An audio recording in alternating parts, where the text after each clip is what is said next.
that's what separates it, you know. And it is real for us. We did go through those things, and it's made people talk to this point. But you know, I am who I am, and that's all that I am. I'm Popeye the Sailor Man. Is there one big myth about this band that is not true that you guys consistently having to try and correct? Ronnie didn't go to jail for killing anyone. He went to jail for not being able to piss in a cup and pass a drug test. Period. And I fucking hate that. Yeah, straight from the band. Because Max, he was like one of your best friends. I was there. We were best friends for like. You started the band with him, or was it Brian? Who started the band with? Me and Ronnie. You and Ronnie. Okay. Yeah. we had dabbled in bands for years too, the three of us. Okay. Ronnie had been in bands together all through high school. Shit, I met Robert when he was like 14, dude. You know, so I've known him for a long time. And it's so silly, like all the things you're like, I'm like, listen, dude, I was there, I lived it, I did a lot of fucking drugs with him, or whatever, I did a lot of bad things too, but you know what, like fucking, if you want to know what's up, like, you know, this is what's up. Here's two main fucking things, alright? Okay. Two main things, and it sucks because it's like, you know, this is what gets people talking. Ronnie is not in jail because he killed someone. We didn't kick Ronnie out of the band because he killed someone.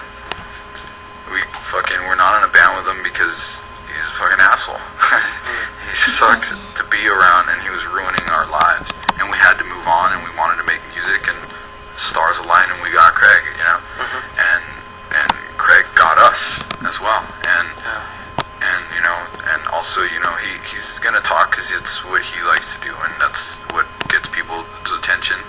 And he likes to say he's in jail because he didn't do something, or he's in there for like the wrong reasons or whatever. He's not in jail because he killed someone. Isn't he on probation? Didn't it just happen? I thought he was out on probation now. Nah, that was one of the rumors. Supposedly he's supposed to be out on probation. At this point, I don't follow up, so I understand. think the main thing is everybody thinks there's two sides. Like Escape the Fate hates Ronnie Radke, and Ronnie Radke hates Escape the Fate. I tell people all the I think time, the main thing people need to realize is Escape the Fate does not hate Ronnie Radke. I don't. Nobody does. We're all hoping that he gets better and he does good for himself. Right, dude. It's just things happen for a reason, and Ronnie and Escape the Fate is done with, and we all support him and hope he does well. And I think that's the main thing people think is like, you guys are fucking assholes. That's your old singer. You guys should support him. It's like, you guys don't see that we're supporting him. You know what I mean? Yeah. We do support him. It's hard when he's doing interviews and saying it's everybody else's fault and he hates us. And you know, we try to do that all the time. We're like, he was like that in the AP story. Come on. The thing is, straight up, is that like me and him were literally attached at the hip, and where he is right now, straight up, I can say this with 100% like confidence and honesty. He was gonna die if he did not go to jail. He was going to die like soon. Like he was just on a path of destruction. And, you know, I was on that path of destruction too for a while, and that's why I can say I know that this was the best thing for him in his life at that time. I think he's gonna do well when he gets out. You just gotta be humble, you know. And I tell everyone, like, how can you turn your back on your best friend?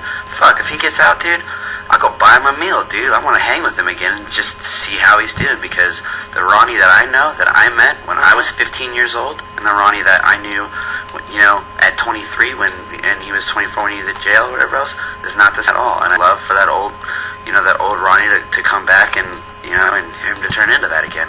I think it'd be great. I don't know if, you know, I mean, he's got his thing now and we've got our thing, and, you know, I'm sure we're both completely happy where we are in our lives. I know I am, and my band is now, but, you know, I just want him to, you know, like, mentally come back himself. I don't want to, real quick, before, I don't see that happening, though, unfortunately, because I think a lot of, you know, the fans that he hears and whoever are his close friends, quote-unquote, that are surrounding him are feeding into his ego. And instead of being in prison and going, fuck, what did I do? What did I do to my life? What did I do to my friends who actually did care? What did I do to my family? And instead of going there and, you know, having all these revelations come to him, he's sitting there going, fuck them. And, you know, I have these fans, I can still fucking do this, and doing it all just to spite everyone else. Yeah, he's blaming some sort of evil force that's only there in his mind. We're not against him, and, you know, no one is against him. he's just out to prove everyone wrong, but no one's You saying. can do it, man. You can do it. I hope he does well. But we can't sit and dwell. I mean, We're the on to whole, other the whole things. new singer and his old band thing, like, I'm going through the same exact thing, and I think people kind of lose sight of that too. It's like, it's like me and Bless the Fall parted ways. It's this, I mean, maybe a little less hardcore than Escape the Fate and Ronnie, because there's really no drugs. It's because I drank a lot straight up. I was like an alcoholic when me and Bless the Fall split up, and there's somebody else out there singing my songs right now, playing shows with Bless the Fall, but I love the guy. I think they found a great new singer, and we all get along well. We're all friends again because I was humble and sat back and I was like, I'm doing my thing, you guys are doing your thing. Let's just be proud of each other and wish each other luck. And then, that's not the only thing. I mean, I started a side project and they kicked me out of my band, of my side project band that I started. They got a new singer so they could get signed. It's like, so now there's two bands. Word Alive. The Word Alive.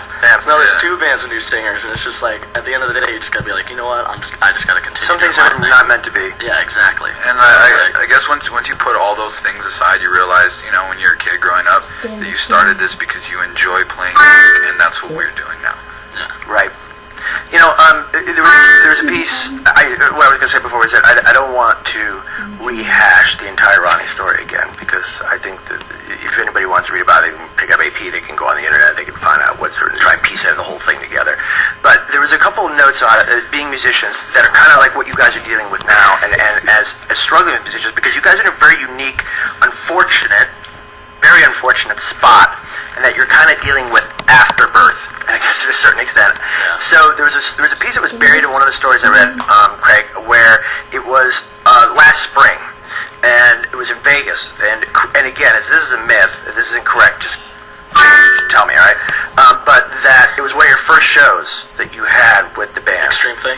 Yeah. Yeah, And yeah. Ronnie was in the audience up front, supposedly, with some of his friends, and he was flipping you off the whole time. That had to have been a major sweat time or bummer or piss you. I mean, I stayed as strong as I could, and I think I did an okay job. I don't know, Max kind of went off. Max kind of went off the edge. I got a little mad bit. because we were all practicing and we're doing great. I'm like, fuck yeah, Craig, don't worry, you're gonna kill it. Yeah. And then I see Craig get a little stressed on stage, and we go to introduce our new song that we wrote at the time, which was The Flood. And Craig's like, all right, this new song's called. I'm like, hold on a minute, dude. I can't stand no more. And I'm like, you know what? This song's called If I Could Stay Off Drugs, Maybe I'd Still Be in My Band. And I look over Yeah, the it was side, pretty bad, and people dude. in Epitaph are like, jaw to the floor. But it was like, you know what, dude? I'm not gonna let you ruin my fucking show, dude. You know what I'm saying? It was good. I had a lot of kids coming up to me after You the show, killed being it. like, I respect you so much. I can't believe you stayed so strong and you stayed up on the stage and you finished the show. so there was a tenseness. Thank you so much. Everybody in the audience knew what the hell was going on. Yeah, It it's was like, and it's still like that to It this was day. tense. There's still, I mean, not on that big of a level, but there is still two different sides of people. But what's weird about it is that they're still coming to our show. You know what I mean? Like last night, I think was the first time that I saw. That was the first time. That was the first time that I saw there was two guys up on the balcony, and they were wearing like Team Ronnie T-shirts. Like the whole time they're like up like this, and I'm like, yo, what's up, dude? Nice T-shirt, bro. Thanks, dude. Those tickets pay for our gas. Yeah, you know what I Pay mean? for my bus. But it's like he's not here, man. Like you paid to come to our show. If you want to support him, go support him. Go on his MySpace for his new band and show him some support. But I mean, after the show, I was like, actually, love you guys. Thank you so much for coming out. 'Cause at the end of the day, I still respect them for supporting their artists, like their favorite artists, like Right. that, you know what I mean? Right. So That show, that I have respect on both sides, like, you know what I mean? That Vegas show was fucking ridiculous, man. Yeah, It was in front of a shitload of fucking people. And like I said earlier today, when you, like with us, our band, what makes it interesting is you never know what's going to happen when you walk on that stage. And that was one of those times where it's like, it's memorable. I hate thinking about it, but you know what? It is what it is, Yeah. Just take it and learn from it. Do you ever feel, Craig, that and I don't mean this as